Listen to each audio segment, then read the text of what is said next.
સૌથી વધારે દરિદ્રતામાં જેનું નામ આપણને સ્મરણ થાય એ સુદામા. એની પાસે કાંઈ નથી. એમ કહેવાય દરિદ્રતાની સાક્ષાત મૂર્તિ કોઈને જોવી હોય ને તો સુદામાથી દરિદ્ર તમને કદાચ વિશ્વના ઇતિહાસમાં કોઈ વ્યક્તિ નહીં મળે. એવી દરિદ્રતા જેની આપણે કલ્પના ન કરી શકીએ. અને એણે ભગવાનનું ભજન કર્યું. અને એ જ્યારે દ્વારિકા ગયા અને સુદામાની નિષ્કામતા જોવો, જીતેન્દ્રિય બ્રાહ્મણ છે, દ્વારિકા પહોંચ્યા પછી ભગવાનનું અપાર ઐશ્વર્ય જોયું. સોનાની નગરીમાં સુદામાના મનમાં તો માગવાની ઈચ્છા ન થઈ. યારું મિત્રને આટલું ઐશ્વર્ય છે, આમાંથી કે એકાદ ટુકડો આપણને આપી દે ને તો એ કે આપણો મેળ પડી જાય. આપણે એવું થાય કે આપણો કોઈ બહુ ધની મિત્ર હોય અને એને ત્યાં ગયા હોય તો આપણને એમ થાય કે હારું આવડી મોટી ફેક્ટરી આંગે આમાં ખાલી મજૂરી વાળું આપણને આપી દે ને તોય આપણે હાલશે. આવું બધું વિચાર થતો હોય આપણને. કોકના ઐશ્વર્ય જોઈને થોડુંક મળે. સુદામાના મનમાં તલભાર પણ ઈચ્છા નથી લેવાની. જુઓ, ઘટના એવી છે કે સુદામા જ્યારે નીકળ્યા ને તો ભગવાને એને દ્વારકા તો આપી દીધી છે, સુદામાને ખબર નથી. અને જેવા પોરબંદર પહોંચ્યા ને જોયું કે આપણી ઝૂંપડી નથી અહીંયા, મહેલ વિશાળ દ્વારકા જેવું સેમ મહેલ જેવો ભગવાનનો મહેલ હતો. સુદામા થયું કે પાછો ફરી ફરીને અહીં દ્વારકા નહીં થયો ને, કારણ કે એ જોયું કે આવો મહેલ તો દ્વારકામાં હતો, એ કે આપણે ત્યાં તો છે જ નહીં. તો ઉપરથી એની પત્ની આવીને એણે જોયું, એ કે સ્વામી આપણું જ છે, વૈયા આવો. સુદામાએ પૂછ્યું, એ કે આપણી ઝૂંપડી હતી એ ગયા દિવસો, એ કે આપણા તમે જ્યારે દ્વારિકા ગયા અને તમારા એ મિત્ર છે દ્વારકાધીશ, એણે વિશ્વકર્માને મોકલ્યાને એક રાત્રિમાં ભવનનું નિર્માણ કરાવ્યું, આપણા માટે કર્યું છે, આપણને ઐશ્વર્ય આપ્યું છે એને. સુદામાજી રડવા લાગ્યા. એ કે જો આટલું મોટું ઐશ્વર્ય આપી દીધું, આખી દ્વારિકા આપી દીધી, પણ એ કે મને ખબર ન પડવા દીધી. અને આ તો નાનું મોટું થોડુંક દેતા હોય તો એડવર્ટાઇઝમેન્ટ કેવડી હોય. પેલું ફેસબુકમાં આવે છે, સાચું હોય ખોટું હોય ખબર નહીં, એક કેળું 4 જણા આપતા હોય એક દર્દીને, એ બાદ ફોટો પડાવતા હોય કે અમે દઈએ છીએ. કળિયુગની લીલાઓ વિચિત્ર છે. પણ સુદામા મહેલને જોયા પછી પણ એની અંદર કોઈ એવો વિકાર નથી કે આમાં રહેવું છે. એણે નક્કી કર્યું કે આમાં એન્ટ્રી નહીં. પત્ની બાળકોને કીધું તમારે રહેવું જ રહ્યો, મારે આમાં આવવાનું થતું નથી. એ મહેલની બહાર જે ગાર્ડન હતું, જે આંગણું હતું, એમાં ઝૂંપડી બનાવી, એમાં રહેવાનું ચાલુ કર્યું. ભગવાન દ્વારિકામાં વિચાર કરે, એ કે આને દ્વારકા આપી દીધી તોય હજી આ પાછો ઝૂંપડીમાં છે. જો અહીંયા ખબર પડે કે સુદામા દરિદ્ર છે કે ધનવાન છે. આપણને એવું લાગે છે કે બિચારો એટલો ગરીબ બ્રાહ્મણને કેટલું દુઃખ એના જીવનમાં. આજે જુઓ, મહેલ આપ્યા પછી પણ સુદામાને મહેલમાં નથી રહેવું. સુખદેવજીએ પહેલા શ્લોકમાં જ એનો પરિચય આપતા લખ્યું છે કે આ જીતેન્દ્રિય બ્રાહ્મણ છે, એણે પોતાની ઇન્દ્રિયો ઉપર વિજય પ્રાપ્ત કર્યો છે. ભગવાને વિચાર કર્યો કે આને આપ્યું આટલું ના લેતો નથી. ભગવાન સ્વયં આવ્યા પોરબંદર અને આવીને સુદામાને કીધું આ મહેલ મેં આપ્યો છે, તું રહેતો કેમ નથી આમાં? બોલે પ્રભુ તમારી માયાનો ડર લાગે છે, તમારી માયા જો પકડી લે ને તો આ બધું ભજન બધું ખતમ થઈ જાય. અને મારે આમાં રહેવું નથી, મારે હું આ ઝૂંપડીમાં ઠીક છું, મારું ભજન અહીંયા હાલે છે. ભગવાન કહે છે સુદામા મારી ઈચ્છા છે કે તું આમાં રહે.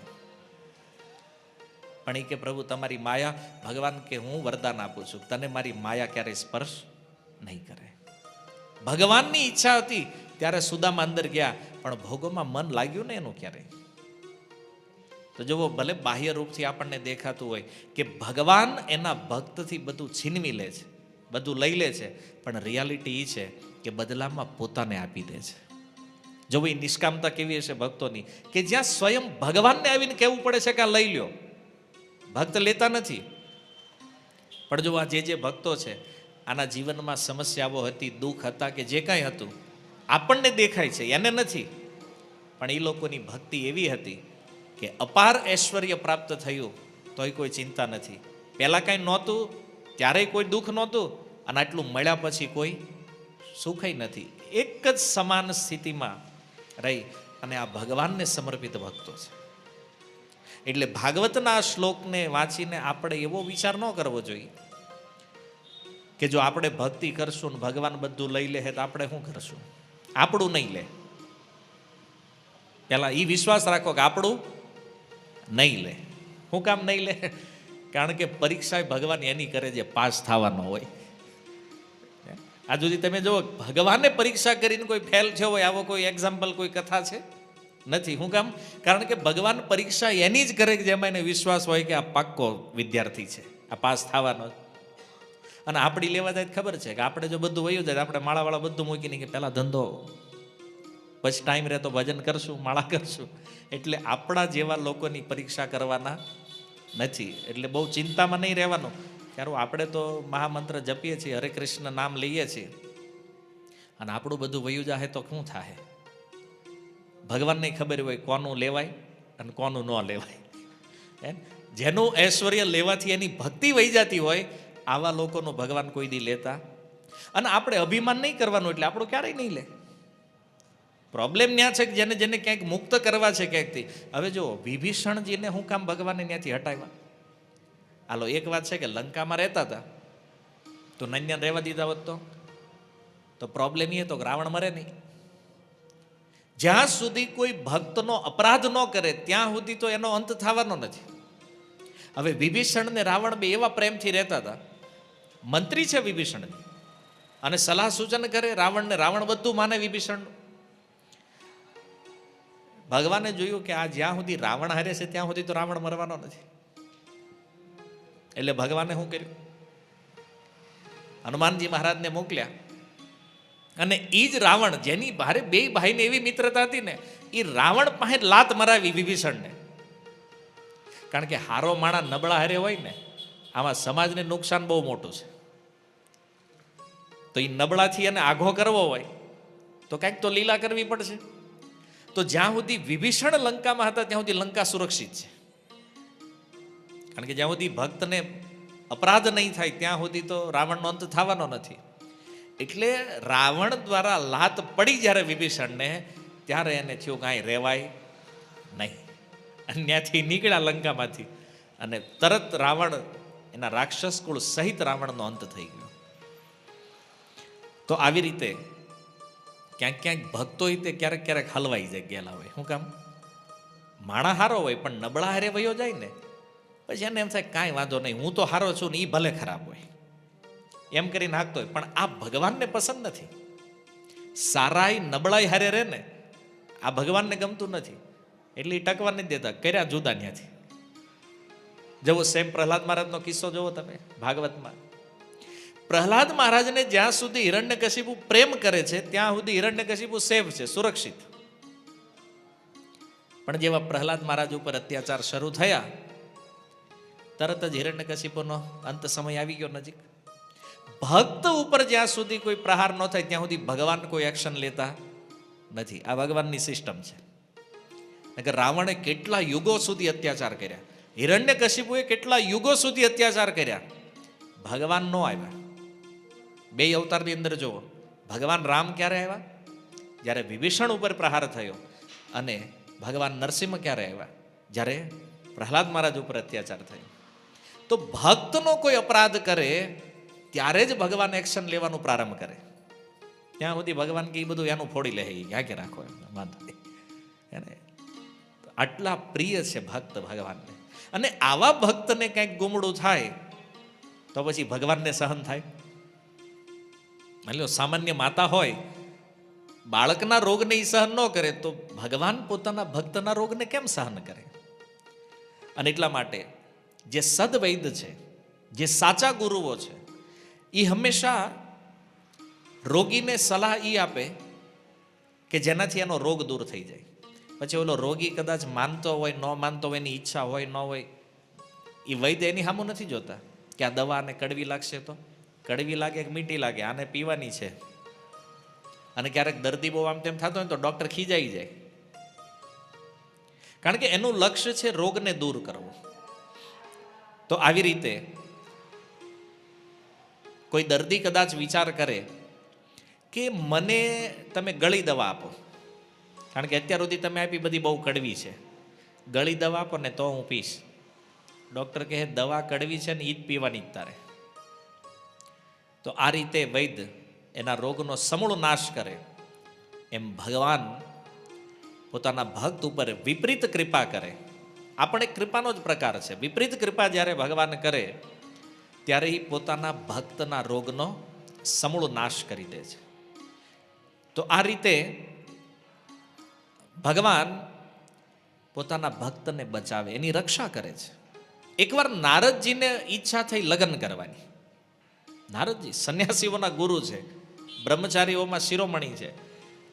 એને થયું કે હવે લગ્ન કરી લેવા છે. તો ભગવાનને પ્રાર્થના કરી એણે કે પ્રભુ તમે મને એટલો સુંદર બનાવો, એટલો સુંદર બનાવી દો કે કોઈ પણ કન્યા મને જોવે તો મારી હારે જ લગ્ન કરે. ભગવાન નહીં થયું આ નારદને આવું કેમ સૂજ્યું છે? કારણ કે નારદજીમાં અહંકાર આવી ગયો હતો. તો એ હમને દૂર કરવા માટે ભગવાને કીધું કેવો સુંદર બનાવું તને? તો એ કે તમારું રૂપ મને આપી દો. ભગવાનને કે ઊંચીનું થોડાક દી એ વિશ્વ સુંદરીને જ્યાં સુધી પરણી ન આવું ત્યાં સુધીનું રૂપ ભાડે આપો. એ કે નારદજીએ રૂપ ભાડે લીધું. તો ભગવાને કીધું કે તમારું હિત જેમાં હોય ને એ હું કરીશ. તો નારદને એમ થયું કે ભાઈ રૂપ તો મને આપી દીધું, અને ભગવાનનું એક નામ છે હરિ, તો રૂપ આપ્યું ભગવાને. અને બંદરને પણ સંસ્કૃતમાં હરિ કહેવામાં આવે છે. તો ભગવાને કીધું હરિ રૂપ આપું છું તમને. નારદજી કે બસ એ જ જોતું છે કે આપણે વાંદરો બનાવ્યો, વાંદરાનું મોઢું આપ્યું, અને એ સ્વયંવરની સભામાં બેઠા, અને ઓલી વિશ્વ સુંદરી હાથમાં માળા. નારદજી જે લાઈનમાં બેઠા હતા ને એને પણ હાલી નહીં. તો ઓલા બધા એની બાજુવાળા હતા ને કહેવા માંડ્યા આ ક્યાં આપણી બાજુમાં બેઠો? એ કે એટલે શિવજીના ગણો એની બાજુમાં હતા, એ હસવા માંડ્યા. એ કે આને એમ કે મને માળા પહેરાવશે. એ કે આની સામું જોયું ને એ બે હસતા હતા. નારદજીએ જોયું કેમ? એટલે તમે કેમ દાંત કાઢો છો ભાઈ? એ પેલું પાણી મોઢું જોવો એ કે એકવાર તમારે. અને પાણીમાં મોઢું જોયું, વાંદરાનું મોઢું. અને નારદજીનો જે મગજ ગયો, સ્વયંવરને ત્યાં મૂકીને નીકળ્યા, સીધા રસ્તામાં મળી ગયા ભગવાન. અને વિશ્વ સુંદરી એની હારે, ભગવાને વિવાહ કર્યા એની હારે. અને પછી તો નારદજીના મોઢેથી જે બાણ નીકળ્યા છે, ભગવાનને કે તમે કોઈનું સુખ જોઈ નથી શકતા. હે ને, તમારે આટલી લક્ષ્મી છે, મારા લગ્ન આની હારે થવાના, તમને હું વાંધો હતો એમાં? પણ હવે તમારો સ્વભાવ જ કપટી છે પહેલેથી, કે કોકનું સારું થઈ જોઈને આની હારે મારે લગ્ન કરવાના હતા, તમે લગ્ન કરીને આવ્યા. આજે આના વિરહમાં જેમ હું દુઃખી થઈ રહ્યો છું ને, એમ પત્નીના વિરહમાં તમારે દુઃખી. શ્રાપ, નારદજીએ ભગવાનને શ્રાપ આપી દીધો. ભગવાનને થયું કે નારદ વધારે ગરમ થઈ ગયા છે, હવે બધી લીલા હંકેલી લેવી. જેવી માયા દ્રશ્ય કરી તો નથી કોઈ નગર, નથી કોઈ વિશ્વ સુંદરી. અને ભગવાને કીધું ભાઈ આ બધી માયા મેં જ રચના કરી હતી તમારા અભિમાનને દૂર કરવા માટે. તમે કહેતા ને મેં કામ ઉપર વિજય પ્રાપ્ત કર્યો છે. પછી નારદજીને થયું પ્રભુ આ અજાણતામાં મેં તમને કેટલું કહી દીધું, શ્રાપ આપી દીધો, મને ક્ષમા કરો. કેટલી ગાળ્યું દઈ દીધી નારદજીએ ભગવાનને. ભગવાન કહે છે કાંઈ વાંધો નહીં નારદ, તારું હિત જેમાં છે ને એ મેં કર્યું છે. જો ભગવાનને આવા વચનો કીધા નારદજીએ, તોય ભગવાનને કીધું કાંઈ વાંધો નહીં નારદ, તારું હિત જેમાં થાય ને એ કે પ્રભુ સારું થયું તમે બચાવી લીધું. આ વાત કરી નારદજીએ જ્યારે ચિત્રકૂટમાં આવ્યા ને ભગવાન રામ અવતારમાં, સીતાજીનું હરણ થઈ ગયું. પછી નારદજી આવ્યા એકવાર ભગવાન પાસે અને કહેતા મારા શ્રાપના કારણે તમારે સીતાજીથી વિયોગ થઈ ગયો. ભગવાન કે એ થવાનો જ હતો, તોય આમાં તારું કામ થઈ ગયું હારવાર. પણ એ કે પ્રભુ એક વાત હું તમને કહું, એ કે સારું થયું તમે મને બચાવી લીધો, કારણ કે તે દી જો મારા લગ્ન થઈ ગયા હોત ને તો હું હેરાન થઈ જાતી. કે ભગવાન કે હું તો થાવ છું અત્યારે, જો એટલે જ તને તેથી ના પાડી હતી, પણ તને તે ખબર ન પડી કે આ ન કરાય.